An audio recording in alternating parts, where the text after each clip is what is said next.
the first legalized brothels in Nevada with her husband. It's a great family business until a young stud moseys onto the Love Ranch. Take a look.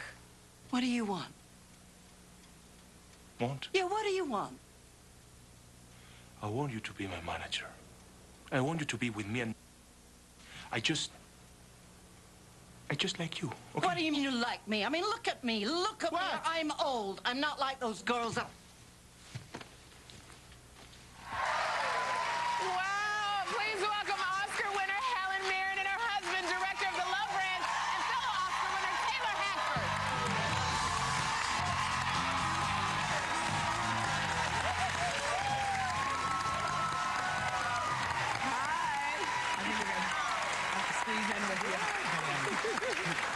Hello, this for the queen.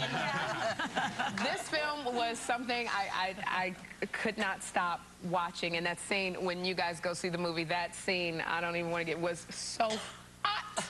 Helen. Yes, thanks to Sergio, I have to say. Thanks to Sergio, who's in the audience. Sergio. There he is. Oh my goodness, yes. Sergio Perez Manchete. You know, now. Yeah, ladies, and if you see that, go see the movie.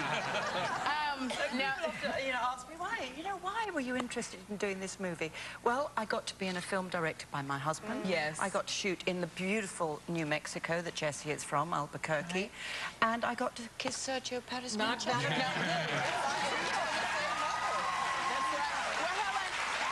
The Love Ranch, it's loosely based off of something that happened in the 70s. Can you tell us what that is? It's based on a true story that happened in a legal brothel, the first legal brothel in Nevada in the 1970s. And it was a situation where a boxer came to train in the brothel to make a sort of, you know, for a publicity stunt, really. And the madam became his manager because the guy who brought him in couldn't become his manager, based on Joe Conforte, who had a criminal record. She became his manager. They had a relationship, and the boxer was mysteriously killed. Yeah. So that's the sort of bit, but those are the true facts of the story. And then my husband sort of, you know, filled in the backstory, if you like. Yeah, absolutely did. Taylor, you know, you're such a fascinating and such a talented couple. I can't get over that. I want to let everybody know a little bit more, too. You directed this film, and you directed or produced, get this, An Officer and a Gentleman, Devil's Advocate, Dolores Claiborne, La Bamba, Race, and The Long Walk Home, starring our own Whoopi Goldberg here. In 1985, you worked with Helen on White Nights, but, I mean, that's 25 years between then and now. Why so long? You know, a director makes a film every 2 years, if they're lucky, and an actor can work 4 times a year. We have been together for 26 years, but we don't feel that we have to work together. You know, when I'm making Ray, there's no part for Helen. When I'm making Devil's Advocate, there was some small... I did want to play Ray's mother, but he wouldn't have me. I had a great actress. Anybody could do it, it was you. Yeah. But I had So a great people should stop actress saying play that his you slept with the director to get the role. That's not true. That's not true. After all that time, I wanted to work with Helen, and I looked for something. You know, she's not easy. You know, an actor takes a role because it's a great role. And so I came to her with this, and she said, "You want me to play a madam after playing the queen?" But in reality, that's the thing that attracts actors, something different, something that they've never played before they can go after, and she jumped. Well, I have to say there was because there are a couple of lines in the film that are sort of, for us, for actors, we chuckle because it's like, oh, okay, I got it. And one of them was, "Who do you think you are, the Queen of England?" Made me laugh hysterically. I don't know why, but Joe Pesci says it, so maybe that's what made me laugh. Did you just throw that line in there, Taylor? No, they ad-libbed it. Oh, we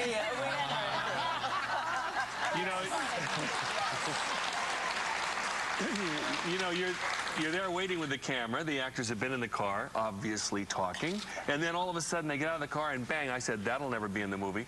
But of course it is, because when I screened the picture, the audience immediately went, you know what, we all knew that.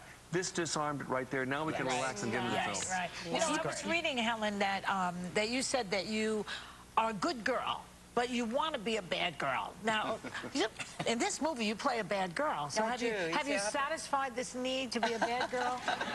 Well, I keep trying to, you know, as part of the reason I take the roles that I do, you know, I can live this fantasy life where I'm sort of interesting and hot and a rebel and you know, don't get to places on time, and I'm incredibly good and obedient, and I get to places on time, and there's something in me that just won't allow me to be a rebel. But you know what? All the great actresses, Meryl Streep has that reputation also. Meryl does that. She's on time. She knows her lines. All the great actresses are good girls, I think. Oh, that's an interesting theory. I don't know about that. Because, you know, there are no rules, Joy. That's the honest truth. In our business, there are no rules. And some of the greatest actors, you know, are bad boys and girls. So, you know, what the hell? Well, you know, Helen, this is so funny because your husband directed this film, and you play this brothel owner who has an affair with, I want to make sure I say your name right, Sergio Perez Mencheta.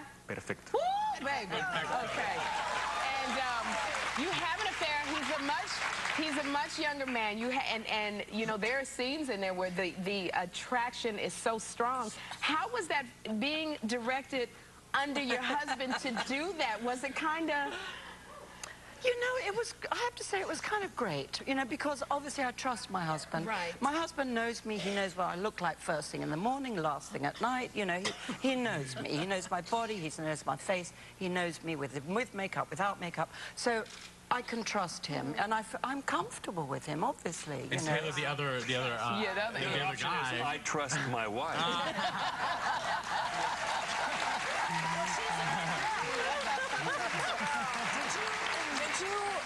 Did you actually spend a night in the brothel? I did. Yes, How was it? Yeah, how was that? You know, it was absolutely fascinating. And the number one thing that I learned was it's a woman's world. It's not a man's world. You think it's a man's world. In a brothel. It's not. It's a woman's world. Yeah. They're working women. They're living and working together. And, of course, men come in. The clients come in and you know, they are serviced, or whatever the word is. Yeah, serviced is the word, yeah. But Helen, you know, it's so funny. You're doing a new remake of Arthur with Russell Brand. And we got a clip of Russell Brand. He was talking about you just recently. Can we show that? Helen Mirren is a wonderfully attractive woman. She is obviously older than I am, and I've managed to define accurately what my attraction is to her. I find her attractive in a kind of maternal way. What I would like is for her to give me a bath, and she's given me a bath, and it's just a normal bath, but then it becomes confusing. She drops a washcloth, there's some eye contact. Right. She fumbles for the soap. Suddenly I'm locked in a dilemma with a queen, and not for the first time. Yeah. Excuse me, I said the remake of Arthur. Now, how do you feel about working with Russell Brand? Well, you know what, Russell? You should be so lucky. I'm never going to be giving you a bath. Thank you so much, Helen and Taylor.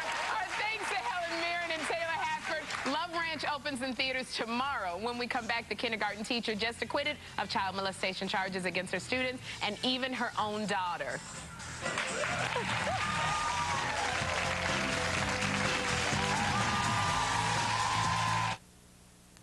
Hello, we're Ocean